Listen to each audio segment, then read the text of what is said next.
எபேசியர் 1:9 காலங்கள் நிறைவேறும்போது விளங்கும் நியமத்தின்படி பரலோகத்தில் இருக்கிறவைகளும் பூலோகத்தில் இருக்கிறதுமாகிய சகலமும் கிறிஸ்துவுக்குள்ளே கூட்டப்பட வேண்டும் என்று. பரலோகத்தில் இருக்கிறவைகளும் பூலோகத்தில் இருக்கிறதுமாகிய சகலமும் கிறிஸ்துவுக்குள்ளாக கூட்டப்பட வேண்டும்.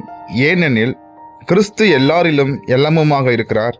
தேவன் எல்லாவற்றையும் இயேசு கிறிஸ்துனுடைய பாதங்களுக்கு கீழ்ப்படுத்தியிருக்கிறார்.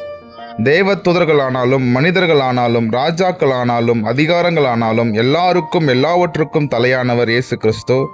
எல்லா நாமத்திற்கும் மேலான நாமத்தை அவருக்கு தந்தருளினார். வானோர் முதலத்தோர் பூமியின் கீழானுடைய முழங்கால்கள் யாவும் முடங்க வேண்டும். இயேசு கிறிஸ்து கர்த்தர் என்று நாவுகள் யாவும் அறிக்கை செய்ய வேண்டும்.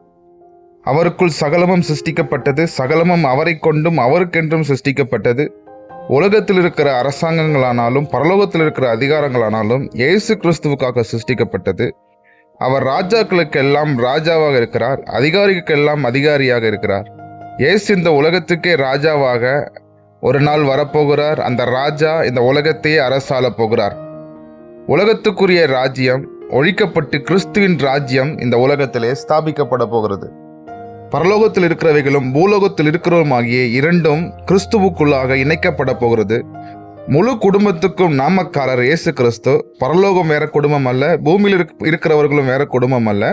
பூமியும் பரலோகமும், பூமியில் இருக்கிறவைகளும் பரலோகத்தில் இருக்கிறவைகளும் ஒன்றாக இணைக்கப்படுவதுதான் முழு குடும்பம்.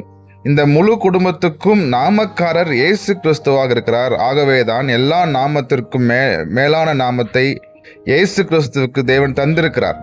எல்லாவற்றுக்கும் மேலாக அவரை உயர்த்தினார். வானோர் பூதலத்தோர் பூமியின் கீழானுடைய முழங்கால்கள் யாவும் முடங்க வேண்டும்.